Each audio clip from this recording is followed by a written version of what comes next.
Bonjour et bienvenue dans cette vidéo Uranus en moins de 5 minutes.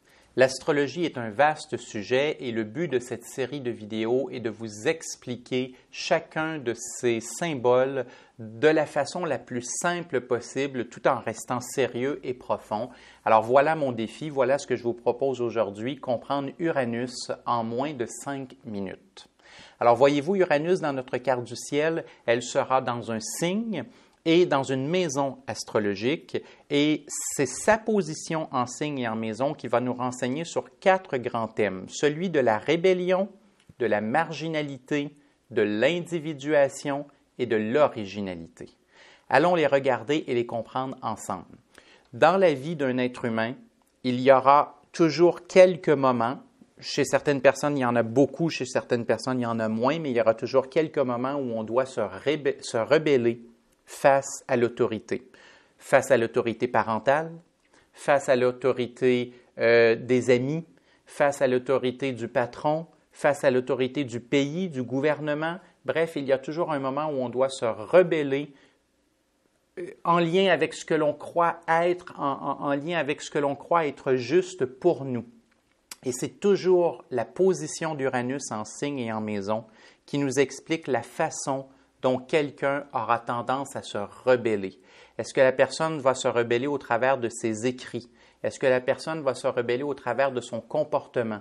Est-ce que la personne va se rebeller au travers de son choix de carrière? Bref, il y a des milliers de possibilités, mais c'est toujours la position en signe et en maison qui nous explique la façon dont le natif se rebelle face à la société qui l'entoure. Et pour cette raison, Uranus va aussi aller chercher les notions de marginalité et d'originalité. Parce que si je suis, par exemple, en train de me rebeller dans mon choix de carrière, eh bien, probablement que je suis en train de suivre un choix de carrière qui n'est pas habituel, un choix de carrière qui n'est pas normal, entre guillemets. Je suis en train de prendre un choix de carrière qui est marginal. Et c'est certain que les gens dont la planète Uranus sera, par exemple, dans une maison professionnelle, vont avoir tendance à se rebeller dans leur choix professionnel. Et par le fait même, ils vont devenir des gens qui seront originaux, des gens qui vont faire quelque chose qui n'est pas celui de tous les autres qui les entourent, qui vont accepter leur originalité et qui vont accepter d'aller vers ce qui leur parle véritablement, même si ça ne correspond pas aux standards de la société dans laquelle ils vivent actuellement. Et c'est pour ça que le grand principe, le plus important, le plus fondamental, le plus grand principe qui se cache derrière Uranus, c'est celui de l'individuation. L'individuation, c'est un terme psychanalytique qui a été beaucoup utilisé par Carl Jung, un psychanalyste que vous connaissez probablement, qui a été très célèbre. Des films et des documentaires et des livres sont écrits à son sujet. Il a été un contemporain et un élève de Freud. Il s'en est détaché par la suite. Et évidemment, ça serait très difficile de résumer l'idée de l'individuation à l'intérieur d'une si courte vidéo parce que l'individuation est un terme qui est extrêmement profond en psychologie.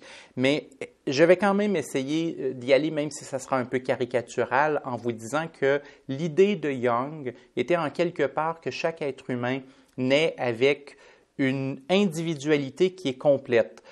Il naît avec des caractéristiques qui lui sont propres et qui ne sont pas ceux des autres autour, mais que la vie amène une personne à faire des compromis sur ce qu'elle est véritablement, fondamentalement dans sa psyché, dans ce qui l'habite.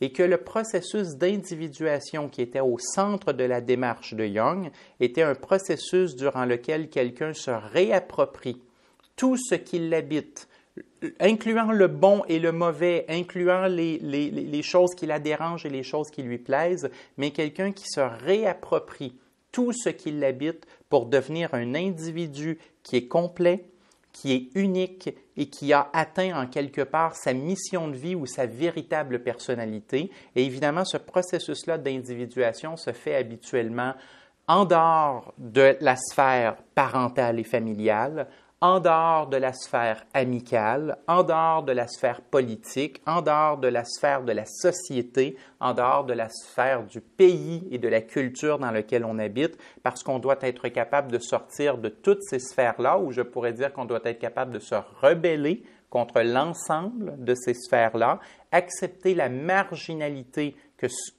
cela amène pour être capable d'accomplir le processus d'individuation et d'atteindre un moment où nous sommes, nous, sans compromis, sans aucun compromis, et c'est à ce moment-là qu'on a atteint notre originalité la plus totale et la plus grande. Et évidemment, si vous lisez Jung, vous verrez qu'il dit souvent que c'est un idéal. Ce n'est pas quelque chose nécessairement que quelqu'un atteint à 100% à l'intérieur de sa vie terrestre, mais c'est bien un idéal vers lequel une personne tend et vers lequel une personne progresse tout au long de sa vie. Et c'est la position d'Uranus en signe et en maison dans notre carte du ciel qui nous indiquera la meilleure façon d'accomplir le plus possible ce grand processus d'individuation et vers quelle sphère on devrait se rebeller, quel type de marginalité nous devons accepter et atteindre et quelle originalité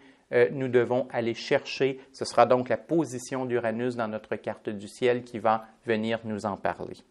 Pour en apprendre plus sur l'astrologie, je vous invite à consulter mon site web sébastien-michel.com ou à lire mon livre « Trouver le bonheur avec l'astrologie de coaching ».